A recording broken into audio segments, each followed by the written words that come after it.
പിണറായിയിലെ ശ്രീ രമേശ് അദ്ദേഹത്തിന്റെ ശ്രദ്ധാഞ്ജലി ദിവസമാണ്. ഒരച്ഛനും മകനും രാഷ്ട്രീയ അക്രമത്തിന്റെ പേരിൽ ഇല്ലായ്മ ചെയ്യപ്പെട്ടതിൽ മകൻ ശ്രീ രമേശ് കൊല്ലപ്പെട്ട ദിവസമാണെന്നും ആ കാര്യം അദ്ദേഹം പറയാൻ ഉദ്ദേശിച്ചിട്ട് വിട്ടുപോയത് പറയണമെന്നിപ്പോൾ ബാനിഷിനോട് പറഞ്ഞത് അദ്ദേഹത്തിന് വേണ്ടി പറയണം എന്ന് പറഞ്ഞത് ഇവിടെ പറയുകയാണ്. ചാവശ്ശേരിയിലെ അദ്ദേഹത്തിന്റെ സ്മൃതി കുടീരത്തിൽ രാവിലെ പുഷ്പാർച്ചനയും പരിപാടികളൊക്കെ നടക്കുകയുണ്ടായി. വളരെ സന്തോഷകരമായ ഒരു ചടങ്ങാണ് ഇവിടെ നടക്കുന്നത്. നമ്മുടെ പ്രിയപ്പെട്ട സദാനന്ദൻ മാസ്റ്റർക്ക് മട്ടന്നൂരില് അദ്ദേഹത്തിന്റെ കർമ്മമണ്ഡലമായിരുന്ന കർമ്മ മേഖലയായിരുന്ന മട്ടന്നൂരിലെ പൗരാവലി വളരെ ആഹ്ലാദത്തോടുകൂടി അവരുടെ നെഞ്ചിലേറ്റിയ ഒരു സ്വീകരണമാണ് ഇവിടെ നടത്തുന്നത്. സദാനന്ദൻ മാസ്റ്റർ പെരിഞ്ചേരിയിലാണ് ജനിച്ചത്. മട്ടന്നൂർ പഴശ്ശിരാജ NSS കോളേജിൽ അദ്ദേഹം പഠിച്ചു. മറ്റു വിദ്യാലയങ്ങളോ പഠിച്ചതിന് ശേഷം പിന്നീട് രാഷ്ട്രീയ സ്വയംസേവക സംഘത്തിന്റെ ഒരു കാര്യകർത്താവ് എന്നുള്ള നിലയ്ക്ക് മട്ടന്നൂർ കേന്ദ്രീകരിച്ചാണ് അദ്ദേഹം പ്രവർത്തിച്ചത്, കൂത്തുപറമ്പിൽ. പിന്നീട് സംഘത്തിന്റെ ജില്ലാ സഹകാര്യ എന്നുള്ള ചുമതല വഹിക്കുന്ന സമയത്താണ്. ആ സമയത്ത് അദ്ദേഹം കോഴിക്കൽ LP സ്കൂളിലെ അധ്യാപകനായിരുന്നു. അദ്ദേഹത്തിന്റെ സഹോദരിയുടെ വിവാഹം ബന്ധുക്കളെ ക്ഷണിച്ച് തിരിച്ചു വരുമ്പോഴാണ് അദ്ദേഹത്തിന് നേരെ ഒരു ആക്രമണം ഉണ്ടായത്. നമ്മളെല്ലാവരും വളരെ ഞെട്ടലോടുകൂടി ഓർത്ത ഒരു സംഭവമാണത്. ഒരുപക്ഷെ ഇത്തരം ചില വലിയ നിയോഗങ്ങൾ നിർവഹിക്കാൻ ഈശ്വരൻ കാലം കാത്തുവെച്ച ഒരവസരം ബാക്കിയുള്ളത് കൊണ്ട് മാത്രമാണ്, ഈശ്വരൻ അനുവദിച്ചതുകൊണ്ട് മാത്രമാണ് അദ്ദേഹത്തിന്റെ ജീവൻ അന്ന് നഷ്ടപ്പെടാതിരുന്നത്. അദ്ദേഹത്തിന്റെ നേരെ ആക്രമണം നടന്നതിന് ശേഷം കുറെ സമയം ആ റോഡിൽ ഇരുട്ടത്ത് ചോര വാർന്ന് അവിടെ കിടന്ന് അവസാനം പോലീസുകാർ വന്ന് അദ്ദേഹത്തിന്റെ ശരീരവും ചില അക്രമികൾ ആക്രമിച്ച് വലിച്ചെറിഞ്ഞ് അദ്ദേഹത്തിന്റെ രണ്ട് കാലുകളും ഒരു പ്ലാസ്റ്റിക് സഞ്ചിയിലാക്കി തലശ്ശേരി ഗവൺമെന്റ് ആശുപത്രിയിൽ എത്തിച്ചു. തലശ്ശേരി ഗവൺമെന്റ് ആശുപത്രിയിൽ അദ്ദേഹത്തിന്റെ ആ ശരീരം എത്തുന്ന സമയത്ത് ഞങ്ങളവിടെ എത്തിയിരുന്നു. ഇവിടെ ഇരിക്കുന്ന ശ്രീ PP സുരേഷ് ബാബു ഉൾപ്പെടെ ഞങ്ങളവിടെ എത്തിയപ്പോൾ അദ്ദേഹത്തിന് ബോധം നഷ്ടപ്പെട്ടിട്ടില്ല. അദ്ദേഹം സംസാരിക്കുന്നുണ്ട്. അപ്പോൾ ഡോക്ടർ വളരെ പെട്ടെന്ന് തന്നെ കോഴിക്കോട് മെഡിക്കൽ കോളേജിലേക്ക് കൊണ്ടുപോകണമെന്ന് പറഞ്ഞ് രണ്ട് കാലുകളും നഷ്ടപ്പെട്ട അദ്ദേഹത്തിന്റെ ആ ശരീരം ആംബുലൻസിൽ കയറ്റി ഒരു പ്ലാസ്റ്റിക് സഞ്ചിയിൽ അവർ മുറിച്ചെറിഞ്ഞ മണ്ണിൽ പുരണ്ട രണ്ട് കാലുകളും എടുത്ത് അഥവാ കൂട്ടിയോജിപ്പിക്കാൻ സാധിക്കുമെങ്കിലോ എന്ന് കരുതി ഞങ്ങൾ ആംബുലൻസിൽ കയറിയിട്ട് കോഴിക്കോടേക്ക് കുതിക്കുമ്പോൾ ശ്രീ സദാനന്ദൻ മാസ്റ്റർ ആ വാഹനത്തിൽ ബോധത്തോടുകൂടി തന്നെ ഞങ്ങളോട് സംസാരിക്കുകയും കുറെ കഴിയുമ്പോൾ പെട്ടെന്ന് അദ്ദേഹത്തിന്റെ കണ്ണുകൾ അടയുകയും ബോധം മറഞ്ഞു പോവുകയും ചെയ്യുന്ന സാഹചര്യം ഉണ്ടായി കൊയിലാണ്ടിക്ക് എത്തിയപ്പോൾ. പക്ഷെ അപ്പോൾ അദ്ദേഹം കുഞ്ഞുനാളിൽ സംഘശാഖയിൽ പഠിച്ച അല്പം പ്രചോദിതമായിട്ടുള്ള ഗീതങ്ങൾ ആലപിക്കുകയായിരുന്നു ചെയ്തത്. കണ്ണടർന്ന് പൊയ്പോയാലും ഇതേ പാത കാണും, കാൽ തളർന്നു വീണെന്നാലും ഇതേ പാത പുൽകും, നാവിതറ്റു നിലം പറ്റുകിലും ഇതേ മന്ത്രമോതും, വരികയായി ഞാൻ നിന്നുടെ പിന്നിൽ നീ ഗമിക്ക മുന്നിൽ എന്ന ഗീതം ആവർത്തിച്ച് പാടുകയാണ് അദ്ദേഹം ചെയ്തുകൊണ്ടിരുന്നത്. ഏതായാലും മറ്റു വിശദാംശങ്ങളിലേക്കൊന്നും ഞാൻ പോകുന്നില്ല. പഴശ്ശിയെക്കുറിച്ച് ഇവിടെ ആദരണീയനായ സുരേഷ് ഗോപിജിയുടെ സൂചിപ്പിച്ചു.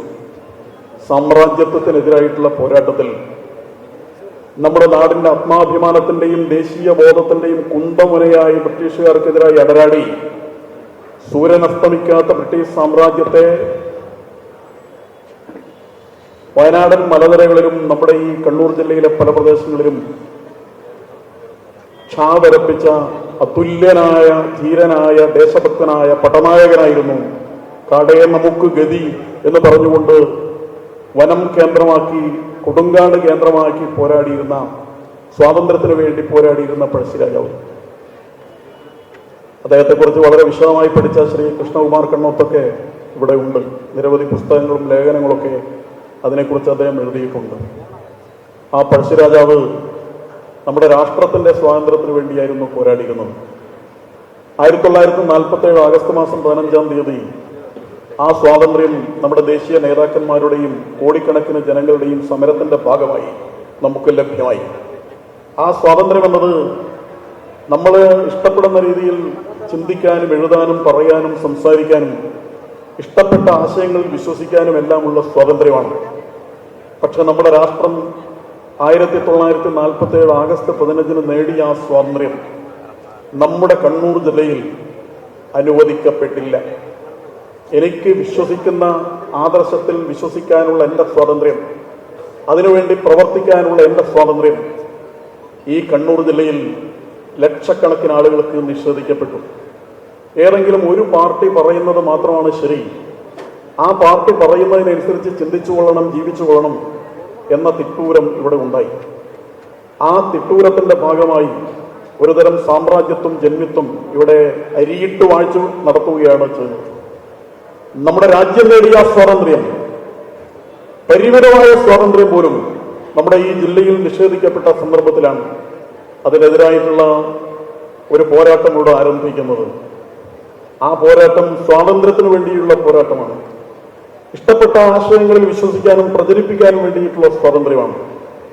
ആ നിഷേധിച്ച സ്വാതന്ത്ര്യം പിടിച്ചു വാങ്ങാൻ വേണ്ടിയുള്ള പോരാട്ടത്തിന് കണ്ണൂർ ജില്ലയിൽ അന്ന് നേതൃത്വം കൊടുക്കുന്നത് ശ്രീ സദാനന്ദൻ മാസ്റ്റർ ആയിരുന്നു.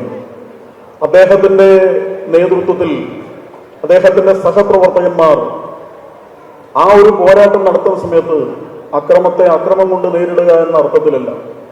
സദാനന്ദൻ മാസ്റ്റർ അദ്ദേഹത്തിന്റെ ജീവിതത്തിൽ അദ്ദേഹത്തെ വളരെ ചെറിയ പ്രായത്തിൽ തന്നെ അടുത്തറിയാവുന്ന ഒരാളെന്നുള്ള നിലയ്ക്ക് എത്രയോ ദിവസം ഒരുമിച്ച് കിടക്കുകയും ഒരുമിച്ച് കഴിയുകയും ഒരുമിച്ച് പ്രവർത്തിക്കുകയും ചെയ്ത ഒരാളെന്നുള്ള നിലയ്ക്ക് അദ്ദേഹത്തിന്റെ ഉള്ളിൽ പൂർണ്ണമായി അറിയാൻ കഴിഞ്ഞ ഒരാളെന്നുള്ള നിലയ്ക്ക് പരിപൂർണമായും എനിക്ക് ഉറപ്പിച്ച് പറയാൻ സാധിക്കും, ഒരു ഉറുമ്പിനെ പോലും നോവിക്കാനുള്ള മാനസികാവസ്ഥയില്ലാത്ത, ഈ നാട്ടിൽ ശാന്തിയും സമാധാനവും കളിയാടണം എന്നാഗ്രഹിച്ച, അതിനുവേണ്ടി മാത്രം പ്രവർത്തിച്ച, ഒരാദർശത്തിൽ വിശ്വസിച്ചു, അതിനുവേണ്ടി പ്രവർത്തിച്ചു, തീവ്രമായി അതിനുവേണ്ടി വാദിച്ചു, അതിനുവേണ്ടി സംസാരിച്ചു എന്ന കുറ്റമൊഴിച്ച് മറ്റൊന്നും ചെയ്യാത്ത ഒരു മനുഷ്യനാണ് പച്ചക്ക് ഇതുപോലെ അദ്ദേഹത്തിന്റെ 2 കാലും മുറിച്ച് ആക്രമിക്കാൻ ശ്രമിച്ചത്, കൊല്ലാൻ വേണ്ടി ശ്രമിച്ചത്, ആക്രമിച്ചത്.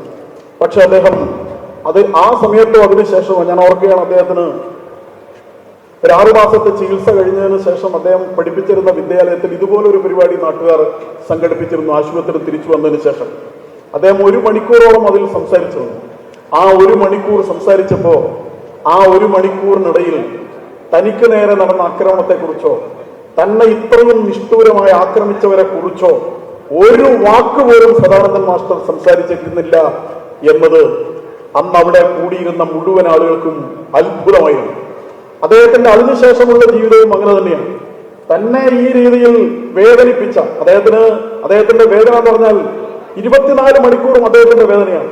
2 കാലും ഉണ്ടായിരുന്ന ഒരു മനുഷ്യൻ ആ 2 കാലും നഷ്ടപ്പെട്ടു കഴിഞ്ഞാൽ അദ്ദേഹത്തിന്റെ ഓരോ നിമിഷവും ആ നഷ്ടം അദ്ദേഹത്തെ വളഞ്ഞുകുത്തി അദ്ദേഹത്തെ വരിഞ്ഞു മുറുക്കുന്ന ഒരു വേദനയാണ്. അദ്ദേഹത്തിന് മനസ്സെത്തുന്നിടത്ത് അദ്ദേഹത്തിന്റെ കാല് വെക്കാൻ പറ്റില്ല, അദ്ദേഹത്തിന് എഴുന്നേറ്റ് നിൽക്കാൻ പറ്റില്ല, നടക്കാൻ പറ്റില്ല. ആരുടെയും സഹായമില്ലാതെ, ആരുടെയെങ്കിലും കൂട്ടില്ലാതെ അദ്ദേഹത്തിന് ഒന്നും ചെയ്യാൻ സാധിക്കില്ല.